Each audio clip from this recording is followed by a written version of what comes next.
ਤੁਸੀਂ ਵੇਖੋ ਨਾ ਉਹਨਾਂ ਆਪਣੇ ਸਾਹਮਣੇ ਦੇਖਿਆ ਔਰ ਉਹਦੇ ਤੇ ਫਿਰ ਉਮਰ ਲਾਈ ਆਪਣੀ ਰਵਾਇਤ ਦੇ ਨਾਲ, ਇਲਮੀ ਰਵਾਇਤ ਦੇ ਨਾਲ ਜੁੜ ਕੇ। ਠੀਕ ਹੈ। ਤੇ ਸਾਡੀ ਜਿਹੜੀ ਇਹ ਇਲਮੀ ਰਵਾਇਤ ਹੈਗੀ ਹੈ ਉਹਦੇ ਵੱਲ ਸਾਨੂੰ ਆਪਣੀਆਂ ਯੂਨੀਵਰਸਿਟੀਆਂ ਦੇ ਵਿੱਚ ਕੋਈ ਤਵੱਜੋ ਦੇਣੀ ਚਾਹੀਦੀ ਹੈ। ਮੈਂ ਤੁਹਾਨੂੰ ਸਿਰਫ 4 ਜਿਹੜੇ ਮੈਂ ਲੱਭੇ ਨੇ ਇਹਦੇ ਚੋਂ ਜਿਹੜੇ ਅਸੂਲ ਮੈਂ ਸਮਝਦਾ ਸਾਡੇ ਸਟੂਡੈਂਟਸ ਵਾਸਤੇ ਬਹੁਤ ਜ਼ਰੂਰੀ ਹੋ ਸਕਦੇ ਨੇ। ਦੇਖੋ ਜੀ 4 ਮੈਨੂੰ ਨਿਕਲਦੇ ਨੇ। ਮੈਂ ਗੌਤਮ ਬੁੱਧ ਤੋਂ ਸ਼ੁਰੂ ਕਰਨਾ ਹੈ ਔਰ ਮੀਆਂ ਮੁਹੰਮਦ ਸਾਹਿਬ ਤੱਕ, ਮੀਆਂ ਮੁਹੰਮਦ ਬਖਸ਼ ਸਾਹਿਬ ਤੱਕ, ਜਿਹੜੇ ਅਗਰ ਇੱਕ ਇਲਮੀ ਰਵਾਇਤ ਅਗਰ ਅਸੀਂ ਸਮਝੀਏ ਕਿ ਇਹ ਯੂਨੀਵਰਸਿਟੀਆਂ ਚਲਾਈਆਂ ਇਹਨਾਂ ਲੋਕਾਂ ਨੇ ਤੇ ਇਹਨਾਂ ਦੀ ਇਲਮੀ ਰਵਾਇਤ 'ਚੋਂ ਮੈਨੂੰ 4 ਲੱਭਦੇ ਨੇ ਫਰਕ, ਜਿਹੜੇ ਮੈਂ ਸਮਝਦਾ ਕਿ ਸਾਡੀ ਯੂਨੀਵਰਸਿਟੀਆਂ 'ਚ ਨਹੀਂ ਹੈਗੇ, ਉਹ ਆਉਣੇ ਚਾਹੀਦੇ ਨੇ। ਉਹਨਾਂ ਜੋ ਪਹਿਲਾ ਹੈਗਾ ਨਮਾਨਤਾ। ਨਮਾਨਤਾ, ਠੀਕ ਹੈ, ਹਿਊਮਿਲਿਟੀ ਔਰ ਕੰਪੈਸ਼ਨ। ਹਿਊਮਿਲਿਟੀ ਔਰ ਕੰਪੈਸ਼ਨ ਗੌਤਮ ਬੁੱਧ ਤੋਂ ਲੈ ਕੇ ਮੀਆਂ ਮੁਹੰਮਦ ਸਾਹਿਬ ਤੱਕ ਇੱਥੇ ਜਿਹੜੀ ਰਵਾਇਤ ਹੈਗੀ ਇਲਮ ਦੀ, ਉਹਦੇ ਵਿੱਚ ਜਿਹੜਾ ਕਰਾਫਟੀ ਨੌਲੇਜ ਹੈ ਜਾਂ ਕਨਸੈਪਚੁਅਲ ਨੌਲੇਜ ਹੈ ਉਹਦੀ ਬੜੀ ਮੁਖਾਲਫਤ ਮੌਜੂਦ ਹੈ। ਦੇਖੋ ਨਾ ਸੁਲਤਾਨ ਬਾਹੂ ਪੜ੍ਹਬਾਰ ਇਲਮ ਪੜ੍ਹਬਾਰ ਆਲਮ ਕਲਮ ਤਕੱਬਰ ਹਾਫਜ਼ ਕਰਨ ਵਡਿਆਈ ਹੂ ਜਿੱਥੇ ਵੇਖਣ ਚੰਗਾ ਚੋਖਾ ਪੜ੍ਹਨ ਕਲਾਮ ਸਵਾਈ ਹੂ। ਤੁਸੀਂ ਦੇਖੋ ਔਰ ਬੁੱਲੇ ਸ਼ਾਹ ਇਲਮੋਂ ਬਸ ਕਰੀ ਹੋ ਯਾਰ ਇੱਕੋ ਅਲਫ ਤੇਰੇ ਦਰਕਾਰ। ਠੀਕ ਹੈ। ਇਹ ਉਸ ਕਰਾਫਟੀ ਨੌਲੇਜ ਦੀ ਮੁਖਾਲਫਤ ਹੈਗੀ ਹੈ ਸਾਡੀ ਰਵਾਇਤ ਵਿੱਚ। ਠੀਕ ਹੈ। ਜਿਹਦਾ ਤਜਰਬੇ ਨਾਲ ਕੋਈ ਤਾਲੁਕ ਨਹੀਂ। ਠੀਕ। ਤੁਸੀਂ ਸ਼ਾਹ ਹੁਸੈਨ ਵੇਖ ਲਓ, ਮਾਧੋ ਲਾਲ ਹੁਸੈਨ, ਇਸ਼ਕ ਮੁਹੱਬਤ ਸੋਈਓ ਹੀ ਜਾਣਨ ਪਈ ਦਿਨਾਂ ਦੇ ਹੱਡ ਵੇ ਅੜਿਆ। ਯਾਨੀ ਜਿਹੜਾ ਮੁਸ਼ਾਹਦੇ ਦਾ ਇਲਮ ਨਹੀਂ ਹੈਗਾ ਉਹ ਤੁਹਾਡਾ ਇਲਮ ਨਹੀਂ ਹੈਗਾ, ਉਹ ਕਿਸੇ ਹੋਰ ਦਾ ਇਲਮ ਹੈ। ਇਸ ਵਾਸਤੇ ਇੱਥੇ ਕਿਤਾਬੀ ਇਲਮ ਦੀ ਬੜੀ ਮੁਖਾਲਫਤ ਮੌਜੂਦ ਹੈ। ਅੱਛਾ, ਜਿਹੜਾ ਦੂਸਰਾ ਐਲੀਮੈਂਟ ਮੈਂ ਸਮਝਦਾ ਹੈ ਕਿ ਸਾਡੇ ਇਸ ਇਲਮੀ ਰਵਾਇਤ ਦਾ ਹਿੱਸਾ ਹੈ ਔਰ ਉਹਦੇ 'ਚ ਤੁਸੀਂ ਦੇਖੋ ਕਿ ਬਾਬਾ ਫਰੀਦ ਇੱਥੇ ਮੁੱਢ ਹੈਗੇ ਨੇ ਉਸ ਇਲਮੀ ਰਵਾਇਤ ਦਾ। ਔਰ ਬਾਬਾ ਫਰੀਦ ਦੀ ਜਿਹੜੀ ਸ਼ਖਸੀਅਤ ਹੈ ਬਾਬਾ ਫਰੀਦ ਦੀ, ਉਹ ਇੰਨੀ ਤਗੜੀ ਸ਼ਖਸੀਅਤ ਹੈ ਕਿ ਬਾਬਾ ਫਰੀਦ ਦੀ ਸ਼ਖਸੀਅਤ ਦੇ ਵਿੱਚ ਇੱਕ ਬੰਨੇ ਤੁਹਾਨੂੰ ਗੌਤਮ ਬੁੱਧ ਨਜ਼ਰ ਆਉਂਦਾ ਹੈ, ਇੱਕ ਬੰਨੇ ਤੁਹਾਨੂੰ ਗੋਰਖਨਾਥ ਨਜ਼ਰ ਆਉਂਦਾ ਹੈ ਬਾਬਾ ਫਰੀਦ ਵਿੱਚ। ਔਰ ਸਾਦੀਆ ਦਿਲਵੀ ਨੇ ਆਪਣੀ ਕਿਤਾਬ 'ਚ ਲਿਖਿਆ ਬਾਬਾ ਫਰੀਦ ਸਾਹਿਬ ਦੀ ਇੱਥੇ ਪਾਕ ਪਤਨ ਜਿਹੜਾ ਉਹਨਾਂ ਨੇ ਬਣਾਇਆ ਸੀ ਆਪਣਾ ਖਾਨਕਾ, ਉੱਥੇ ਸਾਰੇ ਹਿੰਦੂ ਜੋਗੀ ਬਾਬਾ ਫਰੀਦ ਸਾਹਿਬ ਦੇ ਮੁਰੀਦਾਂ ਨੂੰ ਬਰੀਦਿੰਗ ਐਕਸਰਸਾਈਜ਼ ਸਿਖਾਉਂਦੇ ਸਨ ਜਿਹਦੇ ਨਾਲ ਉਹ ਜ਼ਿਕਰ ਕਰਦੇ ਸਨ। ਤੇ ਬਾਬਾ ਫਰੀਦ ਵਿੱਚ ਤੁਹਾਨੂੰ ਜੋਗੀ ਵੀ ਨਜ਼ਰ ਆਉਂਦੇ ਨੇ ਔਰ ਬਾਬਾ ਫਰੀਦ ਦੇ ਵਿੱਚ ਤੁਹਾਨੂੰ ਜਿਹੜੇ ਯੂਨਾਨੀ ਫਲਸਫੇ ਯਾਨੀ ਸੁਕਰਾਤ ਤੁਹਾਨੂੰ ਨਜ਼ਰ ਆਉਂਦਾ ਹੈ ਬਾਬਾ ਫਰੀਦ ਦੇ ਵਿੱਚ। ਬਾਬਾ ਫਰੀਦ ਦੇ ਵਿੱਚ ਦਿਓਜਾਨ ਕਲਬੀ ਨਜ਼ਰ ਆਉਂਦਾ ਹੈ। ਠੀਕ ਹੈ। ਤੇ ਬਾਬਾ ਫਰੀਦ ਉਹ ਮੁੱਢ ਹੈਗੇ ਨੇ ਜਿਨ੍ਹਾਂ ਨੇ ਈਸਟ ਔਰ ਵੈਸਟ ਨੂੰ ਇੰਜ ਲਿਆ ਕੇ ਇਕੱਠਾ ਇੱਕ ਜਗ੍ਹਾ ਤੇ ਆਪਣੀ ਇੱਕ ਇਲਮੀ ਰਵਾਇਤ। ਔਰ ਜਿਹੜਾ ਦੂਸਰਾ ਮੈਂ ਇਹ ਕਰਨਾ ਚਾਹੁੰਦਾ ਉਹ ਹੈਗੀ ਰਮਜ਼। ਰਮਜ਼ ਸਾਡੀ ਇਲਮੀ ਰਵਾਇਤ, ਸਾਡੀ ਸਾਰੀ ਦੀ ਸਾਰੀ ਇਲਮੀ ਰਵਾਇਤ ਰਮਜ਼ ਤੇ ਖਲੋਤੀ ਹੈ। ਠੀਕ ਹੈ। ਰਮਜ਼ ਤੇ ਖਲੋਤੀ ਹੈ। ਹੁਣ ਰਮਜ਼ ਜਿਹੜੀ ਹੈ ਉਹ ਹੁਣ ਇੱਥੇ ਗੱਲ ਕਰਨ ਦਾ ਉਹਨਾਂ ਟਾਈਮ ਨਹੀਂ ਹੈਗਾ, ਪਰ ਰਮਜ਼ ਇੱਕ ਐਸੀ ਚੀਜ਼ ਹੈ ਜਿਹੜੀ ਤੁਹਾਡੇ ਵਾਸਤੇ ਇੰਨੇ ਇਮਕਾਨ ਖੋਲ੍ਹ ਦਿੰਦੀ ਹੈ, ਇੰਨੇ ਇਮਕਾਨ ਖੋਲ੍ਹ ਦਿੰਦੀ ਹੈ ਕਿ ਉਹ ਤੁਸੀਂ ਬੇਸ਼ੁਮਾਰ ਰਾਹਾਂ ਵੱਲ ਤੁਸੀਂ ਸਫ਼ਰ ਕਰ ਸਕਦੇ ਹੋ ਬਗੈਰ ਸੈਕਟੇਰੀਅਨਿਜ਼ਮ, ਬਗੈਰ ਆਈਡੈਂਟੀਟੀ ਬਣਾਏ। ਰਮਜ਼ ਦਾ ਇਹ ਕਮਾਲ ਹੈ। ਅੱਛਾ, ਜਿਹੜਾ ਤੀਸਰਾ ਐਲੀਮੈਂਟ ਹੈ ਮੈਂ ਜਲਦੀ ਨਾਲ ਮੁਕੰਮਲ ਕਰਦੇ ਹਾਂ ਉਹ ਹੈਗਾ ਸ਼ੌਕ। ਸ਼ੌਕ ਸਾਡੀ ਇਲਮੀ ਰਵਾਇਤ ਦਾ ਇੱਕ ਐਸਾ ਥੰਮ ਹੈਗਾ ਜਿਹਨੂੰ ਅਸੀਂ, ਜਿਹੜਾ ਮੈਂ ਸ਼ੇਰ ਪੜ੍ਹਿਆ ਨਾ, ਅੱਵਲ ਤੇ ਕੋਈ ਸ਼ੌਕ ਨਾ ਕਿਸੇ ਕੌਣ ਸੁਖਨ ਹਜ ਸੁਣਦਾ। ਤੇ ਸ਼ੌਕ ਜਿਹੜਾ ਹੈ ਉਹ ਸਾਡੀ ਰਵਾਇਤ ਦਾ, ਯਾਨੀ ਉਸਤਾਦ ਦਾ ਇਹ ਕੰਮ ਨਹੀਂ ਹੈਗਾ ਕਿ ਉਹਨੇ ਆਉਣਾ ਹੈ ਔਰ ਉਹਨੇ ਤੁਹਾਨੂੰ 10 ਤਾਰੀਖਾਂ ਦੱਸ ਦੇਣੀਆਂ ਨੇ, ਕਿਤਾਬ ਪੜ੍ਹ ਕੇ ਸੁਣਾ ਦੇਣੀ। ਉਹਨੇ ਤੁਹਾਡੇ 'ਚ ਇਲਮ ਹਾਸਿਲ ਕਰਨ ਦਾ ਸ਼ੌਕ ਪੈਦਾ ਕਰਨਾ। ਉਸਤਾਦ ਦਾ ਬਸ ਇੰਨਾ ਹੀ ਕੰਮ ਹੈ। ਗੌਤਮ ਬੁੱਧ ਇੱਥੇ ਕਹਿੰਦੇ ਸਨ ਮੈਂ ਤੁਹਾਨੂੰ ਕੀ ਦੇ ਸਕਦਾ, ਮੈਂ ਤਾਂ ਸਿਰਫ ਇਸ਼ਾਰਾ ਕਰ ਸਕਦਾ। ਉੱਧਰ ਵੇਖੋ ਜਿੱਧਰ ਮੈਂ ਇਸ਼ਾਰਾ ਕਰ ਰਿਹਾ। ਔਰ ਬੁੱਲੇ ਸ਼ਾਹ ਨੇ ਇਹਨੂੰ ਹੀ ਡਿਵੈਲਪ ਕੀਤਾ ਆਈਡੀਆ ਨੂੰ ਕਿ ਬੁੱਲਾ ਸ਼ੋ ਅਸਾਂ ਥੀ ਵੱਖ ਨਹੀਂ, ਇੱਕ ਸ਼ੋ ਤਾਂ ਦੂਜਾ ਕੱਖ ਨਹੀਂ, ਪਰ ਵੇਖਣ ਵਾਲੀ ਅੱਖ ਨਹੀਂ, ਤਾਈ ਜਾਨ ਜੁਦਾਈਆਂ ਸਹਿੰਦੀ ਹੈ।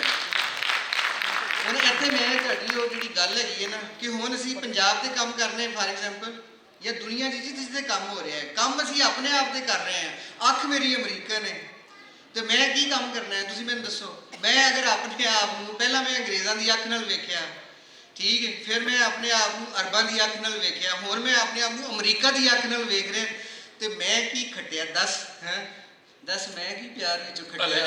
ਚੀਨ ਦੀ ਤਿਆਰੀ ਹੁਣ ਚੀਨ ਦੀ ਅੱਖ ਆ ਰਹੀ ਹੈ। ਅੱਛਾ ਜੀ, ਆਖਰੀ ਗੱਲ ਮੈਂ ਕਰਕੇ ਨਾ, ਜਿਹੜਾ ਆਖਰੀ ਹੁਣ ਗੱਲ ਰਹਿ ਗਈ ਉਹ ਹੈਗੀ ਧਿਆਨ ਦੀ।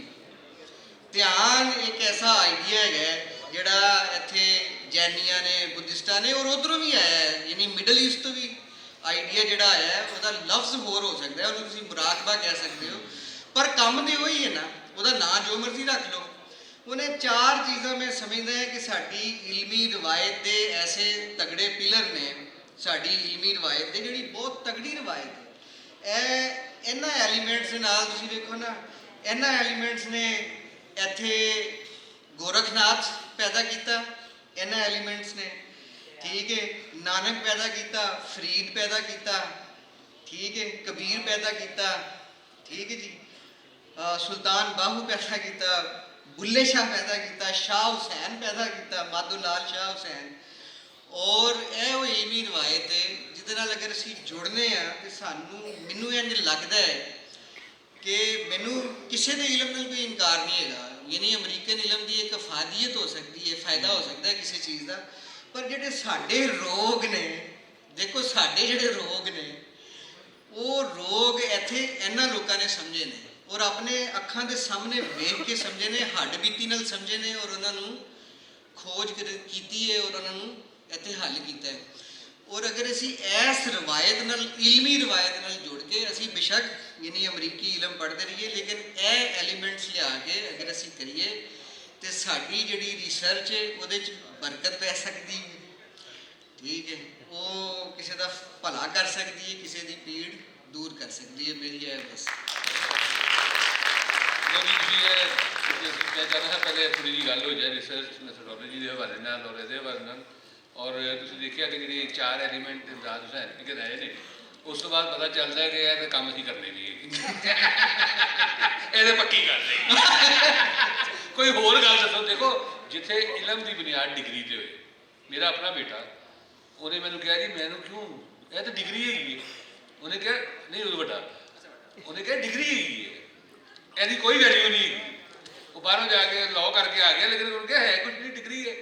ਤੁਸੀਂ ਇਲਮ ਨੂੰ ਜੋੜਿਆ ਹੈ ਨੌਕਰੀ ਦੇ ਨਾਲ, ਕੈਰੀਅਰ ਦੇ ਨਾਲ, ਹਰ ਚੀਜ਼ ਨੂੰ ਜੋੜਿਆ ਹੋਇਆ ਤੁਸੀਂ ਕੋਠੇ ਦੇ ਨਾਲ, ਤੇ ਉਸ ਤੋਂ ਬਾਅਦ ਕਹਿੰਦੇ ਹੋ ਕਿ ਜਨਾਬ ਰਵਾਇਤ ਨੇ ਕਿੱਥੇ ਜਾਣਾ ਹੈਗਾ। ਰਵਾਇਤ ਨੂੰ ਬੱਚਾ ਕੀ ਸਮਝਦਾ? ਰਵਾਇਤ ਨੂੰ ਤੁਸੀਂ ਦੇਣਾ ਹੀ ਨਹੀਂ ਚਾਹੁੰਦੇ, ਤੁਸੀਂ ਉਹਨੂੰ ਹਰ ਚੀਜ਼ ਨੂੰ ਪੈਸੇ ਨਾਲ ਜੋੜਦਾ। ਪੈਸਾ ਨਹੀਂ ਹੈਗਾ ਤੇ ਕੁਛ ਨਹੀਂ ਹੈਗਾ। ਜੇ ਮੈਂ ਪੈਸੇ ਨਹੀਂ ਕਮਾਉਂਦਾ, ਤੁਸੀਂ ਆਪਣੇ ਰਿਸ਼ਤੇਦਾਰਾਂ ਨੂੰ ਜਿਹੜੇ ਗਰੀਬ ਹੁੰਦੇ ਨੇ, ਜਿਸ ਤਰ੍ਹਾਂ ਉੱਠ ਕੇ ਮਿਲਦੇ ਹੋ, ਔਰ ਜਿਸ ਤਰ੍ਹਾਂ ਅਮੀਰ ਨੂੰ ਬੂਹੇ 'ਤੇ ਜਾ ਕੇ ਮਿਲਦੇ ਹੋ, ਕਾਫੀ ਹੈ। ਬੱਚੇ ਨੂੰ ਜੋ ਮਰਜ਼ੀ ਕਹਿੰਦੇ ਰਹੋ ਤੁਸੀਂ, ਅਸਲ ਤਾਂ ਇਲਮ ਦੇ ਦਿੱਤਾ ਤੁਸੀਂ ਬੱਚੇ ਨੂੰ ਕਿ ਜਨਾਬ ਜਿਹਦੇ ਕੋਲ ਘੜੀ ਚੰਗੀ ਹੋਏਗੀ, ਮੋਬਾਈਲ ਚੰਗਾ ਹੋਏਗਾ, ਜਿਹਦੇ ਕੋਲ ਗੱਡੀ ਚੰਗੀ ਹੋਏਗੀ, ਕੋਠੀ ਚੰਗੀ ਹੋਏਗੀ, ਉਹੀ ਤੁਹਾਡਾ ਅੱਬਾ ਹੈਗਾ। ਇਹੀ ਕਹਿ ਰਹੇ ਹੋ ਨਾ ਤੁਸੀਂ। ਤੋ ਮਤਲਬ ਹੈ ਕਿ ਤੁਸੀਂ ਫਿਰ ਮਾਸ਼ਰੇ ਦੇ ਉੱਤੇ ਕਿਉਂ ਕਰਜ਼ ਕਰਦੇ ਹੋ। ਤੇ ਹੁਣ ਮੈਂ ਕਹਿ ਰਿਹਾ ਕਿ ਦੂਸਰੇ ਰਾਊਂਡ ਦੇ ਵਿੱਚ ਅਸੀਂ ਇਹ ਗੱਲ ਕਰੀਏ ਕਿ ਪੰਜਾਬ, ਕਿਉਂਕਿ ਮੈਨੂੰ ਇਹ ਲੱਗਦਾ ਕਿ ਅਗਰ ਕੋਈ ਸਾਨੂੰ ਕਹੇ ਕਿ ਜਨਾਬ ਪੰਜਾਬ ਦੀ ਤਾਰੀਖ 'ਤੇ ਕੋਈ ਕਿਤਾਬ ਦਿਓ ਜਿਹਦੇ ਨਾਲ ਪੜ੍ਹ ਕੇ ਸਾਨੂੰ ਜਿਸ ਤਰ੍ਹਾਂ ਪੰਜਾਬ ਦੀ ਤਾਰੀਖ ਦਾ ਪਤਾ ਚੱਲੇ, ਤੇ ਕਮ ਸੇ ਕਮ ਮੈਂ ਕੋਈ ਕਿਤਾਬ ਨਹੀਂ ਦੱਸ। ਉਹ ਕਹਿਣਾ ਪੈਂਦਾ ਵੀ ਪੜ੍ਹ ਲੈ, ਉਹ ਵੀ ਪੜ੍ਹ ਲੈ, ਉਹ ਵੀ ਪੜ੍ਹ ਲੈ, ਉਹ ਵੀ ਪੜ੍ਹ ਲੈ। ਹੁਣ ਇੰਨਾ ਵੱਡਾ ਪੰਜਾਬ ਹੈ, ਔਰ ਇਹੀ ਹਾਲ ਮੈਂ ਤੁਹਾਨੂੰ ਦੱਸਾਂ ਕਿ ਖੈਬਰ ਪਖਤੂਨਖਵਾ ਦਾ ਵੀ ਹੈ, ਇਹੀ ਹਾਲ ਬਲੋਚਿਸਤਾਨ ਦਾ ਵੀ ਹੈ। ਜੋ ਪ੍ਰਾਪੇਗੰਡਾ ਹੈਗਾ ਨਾ, ਉਹਨਾਂ ਦੇ ਬੱਚਿਆਂ ਨੂੰ ਪੜ੍ਹਾਇਆ ਜਾ ਰਿਹਾ, ਉਹਨਾਂ ਦੇ ਤਾਰੀਖਦਾਨ ਸਾਡੇ ਵੀ, ਉਹਨਾਂ ਦੇ ਵੀ। ਹੁਣ ਨਤੀਜਾ ਹੈਗਾ ਕਿ ਕੋਈ ਕੰਮ, ਮਤਲਬ ਕਿ ਯਾਰ ਫੈਕਟਸ ਦੇ ਦਿਓ ਨਾ ਕਿ ਬਲੋਚਿਸਤਾਨ ਦੇ ਵਿੱਚ 12ਵੀਂ ਸਦੀ 'ਚ ਕੀ ਹੋਇਆ ਸੀ, 13ਵੀਂ ਸਦੀ 'ਚ ਕੀ ਹੋਇਆ ਸੀ, ਪਤਾ ਇਸ ਤਰ੍ਹਾਂ ਇਹ ਤਾਂ ਦੱਸ ਦਿਓ। ਇਹ ਵੀ ਨਹੀਂ ਹੈਗਾ। ਉਹ ਇੱਕ ਦਫਾ ਇੱਥੇ ਲਾਹੌਰ ਦੇ ਵਿੱਚ ਆਏ ਆਪਣਾ ਰੁਮੇਲਾ ਥਾਪਰ, ਤੇ ਉਹਨਾਂ ਨੇ ਦੱਸਿਆ ਕਿ ਮੈਨੂੰ ਜਿਹੜਾ ਹੈਗਾ ਨਾ, ਇਹਨਾਂ ਨੇ ਇੰਡੀਆ ਦੇ ਵਿੱਚ ਜਦੋਂ ਇੰਦਰਾ ਗਾਂਧੀ ਹਜੇ ਬਣੀ ਨਹੀਂ ਸੀ ਵਜ਼ੀਰ ਆਜ਼ਮ, ਤੇ ਮੈਨੂੰ ਉਹਨਾਂ ਨੇ ਕਿਹਾ ਕਿ ਕਿਸੇ ਹਿਸਟਰੀ ਦੇ ਬੋਰਡ ਦੇ ਵਿੱਚ ਬੁਲਾਇਆ, ਤੇ ਉੱਥੇ ਇੰਦਰਾ ਗਾਂਧੀ ਨੇ ਵਜ਼ੀਰ ਆਜ਼ਮ ਬਣਨਾ ਸੀ, ਤੇ ਜ਼ਾਹਿਰ ਹੈ ਤੁਹਾਨੂੰ ਜਿਹੜਾ ਬਣ ਰਿਹਾ ਹੋਇਆ ਵਜ਼ੀਰ ਆਜ਼ਮ, ਫਿਰ ਉਹਦੇ ਇਰਦ ਗਿਰਦ ਚਪੜਾਸੀ ਨੁਮਾ ਮਸ਼ੀਰ ਇਕੱਠੇ ਹੋ ਜਾਂਦੇ ਨੇ। ਤੇ ਉਹਨਾਂ ਨੇ ਕਿਹਾ ਕਿ ਜਨਾਬ ਆਪਣਾ ਨਹਿਰੂ ਦੀ ਕਿਤਾਬ ਜਿਹੜੀ ਹੈ ਨਾ, ਉਹ 8ਵੀਂ ਤੋਂ ਲੈ ਕੇ 12ਵੀਂ ਤੱਕ ਲਾਤੀ ਜਾਏ, ਤਲਾਸ਼ੇ ਡਿਸਕਵਰੀ ਆਫ ਇੰਡੀਆ। ਤੇ ਹਰ ਇੱਕ ਨੇ ਕਿਹਾ ਕਿਆ ਬਾਤ ਹੈਗੀ ਹੈ, ਜ਼ਾਹਿਰ ਉਹਦੇ ਪਿਓ ਦੀ ਕਿਤਾਬ ਹੈਗੀ। ਕਹਿੰਦੇ ਜਦੋਂ ਮੈਨੂੰ ਪੁੱਛਿਆ ਤਾਂ ਮੈਂ ਉਹਨੂੰ ਕਿਹਾ ਕਿ ਦੇਖੋ ਗੱਲ ਹੈ ਕਿ ਤਾਰੀਖ ਦੀ ਕਿਤਾਬ ਨਹੀਂ, ਇਹ ਪ੍ਰਾਪੇਗੰਡੇ ਦੀ ਕਿਤਾਬ, ਇਹ ਕਾਂਗਰਸ ਦਾ ਪ੍ਰਾਪੇਗੰਡਾ ਹੈਗਾ ਸੀ ਤਾਰੀਖ। ਫਿਰ ਉਹਨੇ ਮਿਸਾਲ ਦਿੱਤੀ ਉਹਨੇ ਕਿਹਾ 200 ਸਾਲ ਤੱਕ ਬ੍ਰਾਹਮੈਨਿਕਲ ਸਕੂਲ ਜਿਹੜਾ ਹੈ ਇਸਲਾਮ ਆਉਣ ਤੋਂ ਪਹਿਲੇ ਇੱਥੇ ਬੁੱਧਿਸਟਾਂ ਦਾ ਕਤਲੇਆਮ ਕਰ ਚੁੱਕਾ 200 ਸਾਲ ਤੱਕ